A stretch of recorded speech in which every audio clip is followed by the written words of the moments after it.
Hello once again, YouTube. I'm back for the billionth time. I always come back and forth. I'm like your dad. I come back for the milk, you know. See, I've even got a porn stash. I mean, a dad tash, you know. So here we are once again on this beautiful day. It's actually kind of mediocre today, but I'm gonna pretend it's beautiful so you feel all right, you know. Well, how you been? I haven't made a video since that Daft Punk one. That was a good video. Well, today I'm doing a record find, you know. So that's great, isn't it? Fucking great, fucking brilliant idea, you know. So I'm gonna tell you about what I got yesterday, because yesterday I went to a record fair and I spent most of my money there. Yeah, my bank account sure took a beating from that. So why don't we just start off with the first record I can find? And the first record I can find is this: Emerson, Lake, and Palmer's Trilogy. Get it? Because there's like three of them, you know. So yeah, this album is a good album, you know. It's got the three of them on there.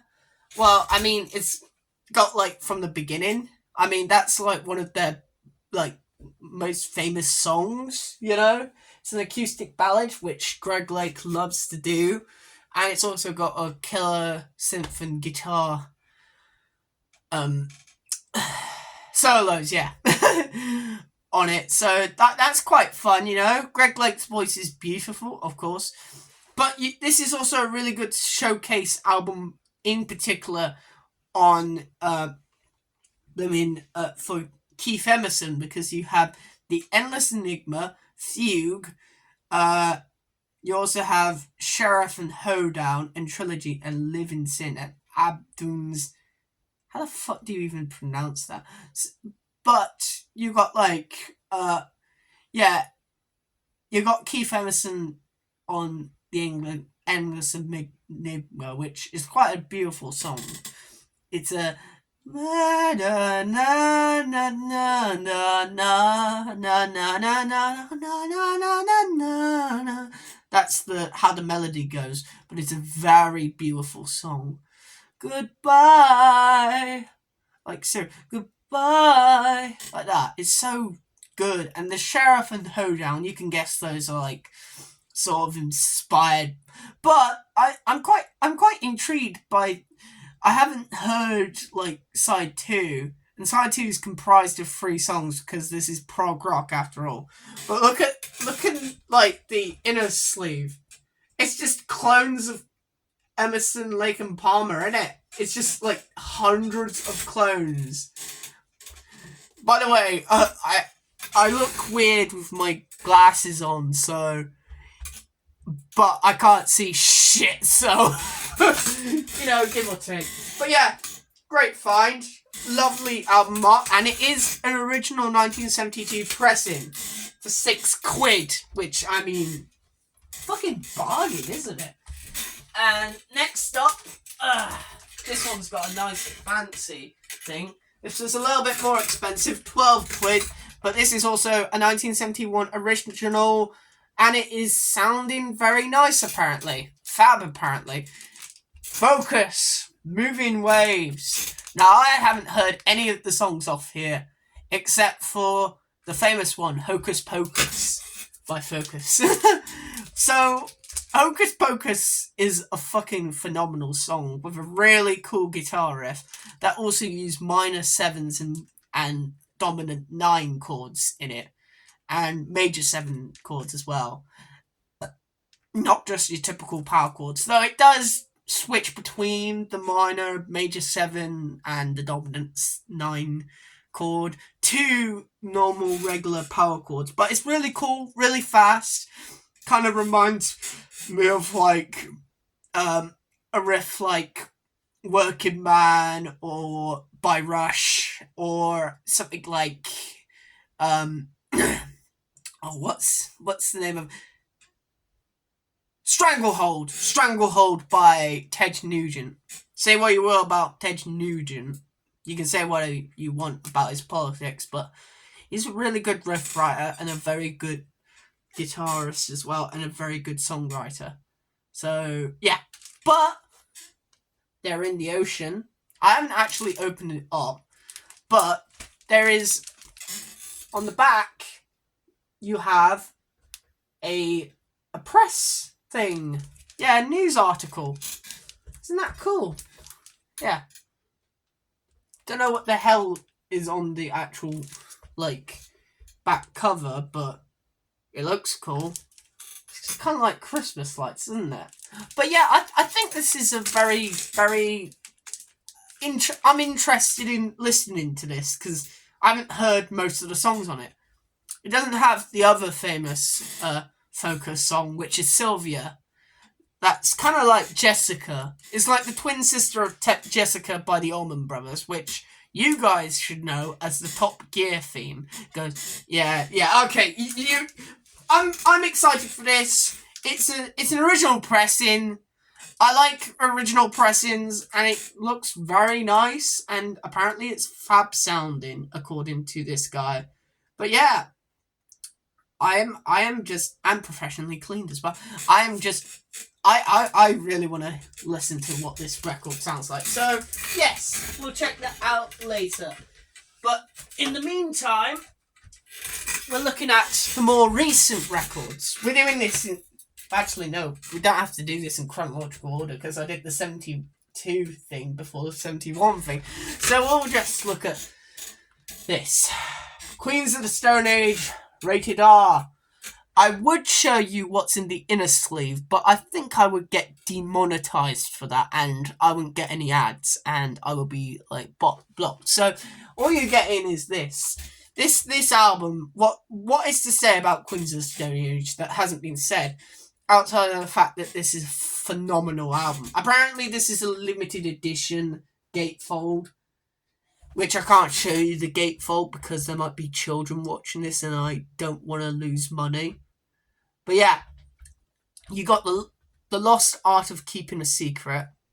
Fucking phenomenal song. It's got such a good chorus. Whatever you do, don't tell anyone. Fucking fab song, I know, right? The guitars, of course, Queens of the Stone Age, are known for like that crunchy sort of like C standard like guitar riffs, you know, from like songs like, I mean, it you know, and this album is like the cousin of, it's like the darker cousin of doing what's the name of Songs for the Dead. Well, the older brother, should I say. But it's a really good album. You should totally check it out. I would show you the inner sleeve, but I can't because I would get demonetized. So, yeah. Fun for all the family, you know? Though, I didn't even know that it... Okay, here we go. Here's the Ultimate Virgin record. And by virgin, I don't mean it hasn't been listened to yet. I mean, virgins listen to this music. Incels love this music. And normal people love this music as well. You don't have to be an incel to like Weezer's Pinkerton. Look at that cover. Very, very lovely cover. It looks very calm and peaceful, you know. It doesn't really display it outside of the fact that it's a very dark cover, kind of like the lyrics. This is like the Blue Album if it got miserable and sad and Tired of Sex. Yeah, the first song on it is Tired of Sex, which has screaming. It's very abrasive, you know, very in your face. And it's basically, this whole entire album is frontman Rivers Cuomo just ranting and raving about how his life fucking sucks, and how he after his leg surgery to make because he was born with one leg shorter than the other, so he had to have leg corrective surgery. So he was on crutches for a very long time. He was getting tired of groupies and like the rock and roll lifestyle, so he decided to go and leave his friends behind and go to Harvard and just study classical composition, which is why, and he found a like a opera about like a guy named Pinkerton and a girl that he calls Barfly. And it's a great song. You got Get You, Why Bother, The Good Life, El Scorcho. El Scorcho is a very funny song that talks about people not knowing about Green Day, and it's quite funny, You also got Pink Triangle, where he falls in love with somebody who he thinks is a lesbian, so he decides not to pursue the romantic interest. Turns out the girl wasn't actually a lesbian. She just supported lesbian rights. And it's got some of the most funniest lyrics ever. Relatable, eh? Falling for You, I think, it's about a bad relationship. Why Bother is like him giving up on trying to get a girlfriend, Across the Sea is the one that everybody talks about when they say, oh, this album's a bit iffy, because we don't know if the fan was underage. She could have been underage, and yeah, it's a bit iffy, and also kind of weird. And then Butterfly is him apologizing for his behavior and saying that he was wrong and that he was the problem this whole entire time. It's a very emotional record, this album is. It's like In the Aeroplane Over the Sea levels of emotional. But it's done, in my opinion, Rivers Cuomo has a better voice than whatever the fuck Natural Milk Hotel's frontman's name is. I don't know. I don't really care for that album, but this album fucking rocks. The guitars are heavy. The bass lines are from Matt Sharp, pretty cool. Got some nice tasty fills. Drum grooves, tight drum grooves from Pat, and then Rivers' voice is, it's raw, rough, but it's also got some tenderness to it. And you also got the sick, slide guitar solo in Blue Good Life, which is probably what should have been the lead single from this. Good Life should have been the Buddy Holly of this album. But unfortunately it wasn't. This album was hated by the critics and everybody at the time, but thankfully people have come to re-examine this album and say, this album is a good album. Then they kind of put out an okay album when they came back in 2001 with the Green Album. And Maladroit was pretty cool, though. But then they made fucking Make Believe and Ratitude, and then that ruined all the good, well, except for Red Album in the middle. Yeah, they kind of fluctuate from bad album to good album to bad album. Now we kind of gone past the point where they're purely good album, bad album. We kind of gone we had the White Album and Everything Will Be Alright in the end, but then we had Pacific Daydream in the Black Album. But now I think we kind of got rid of the bad Weezer albums. But yeah, I quite like this album. I would say it's a 10 or maybe a 9. I kind of gravitate more towards the Blue Album. I think that's more of a 10 because this album doesn't have Only in Dreams, which Only in Dreams is a fucking banger closer. Yeah, it is emotional, that one, but I think it feels more like a closer than Butterfly. Butterfly's alright, but it's just him with his guitar. I mean, it's a beautiful song, but it's not like a climactic ending. It's more like like Her Majesty or something like that. It's ending an album on a bit of a, I don't know. It's not climactic. I like climactic endings. That's why I like A Day in the Life and Eclipsed and Supper's Ready. You know, no, those songs are really climactic as climactic finales for the album. You know, I like that out of an album. That's just my personal preference. You might like Butterfly and think this album is a 10 out of 10 because of that. Personally, I prefer the Blue Album, you know? Plus, it also doesn't have Undone, the sweater song. If you want to destroy my sweater. Yeah, that song's great. And finally, the moment you've been all waiting for. The most popular album out of all of these, I believe. Master! Master! Master of Puppets are pulling your strings! Okay, Master of Puppets is a fucking kick-ass album. My favourite song from this, of course, is the title track, but Orion's a good song as well. And, you know, Disposable Heroes, very good message, which kind of sort of goes into what One was talking about on the next album. I haven't heard Battery, but I have heard The Thing That Should Not Be, which I think is a cool riff, you know. Welcome Home Sanitarium, Leper Messiah, Damaged Ink. I can't wait to listen to this album. This album is so kick-ass. I did not know Cliff Burton was that, like, tall compared to the rest of Metallica. Like, literally.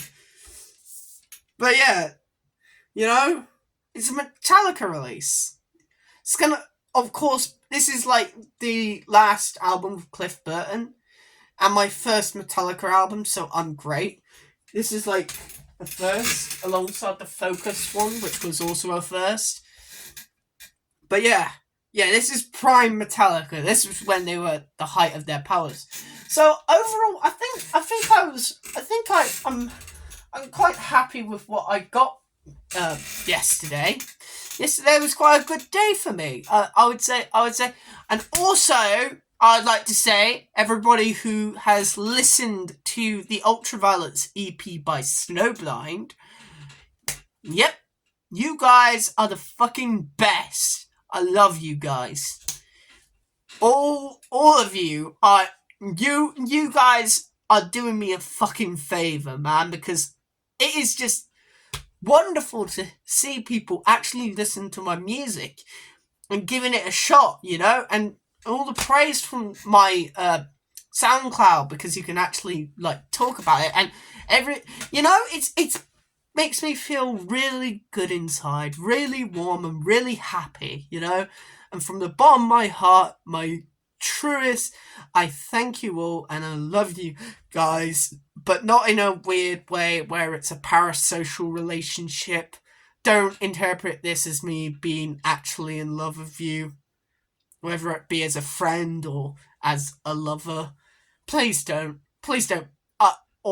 No. Let's not do that. But anyway, I want to thank you all for watching this video. I will make another video next week where I will be talking about Oppenheimer. Yeah, why not? Do an Oppenheimer review. That'll be great, wouldn't it? I think it might actually be pretty, but I think it's going to be the bomb. So I'll leave you all on that, and I'll see you all in the next one. Bye.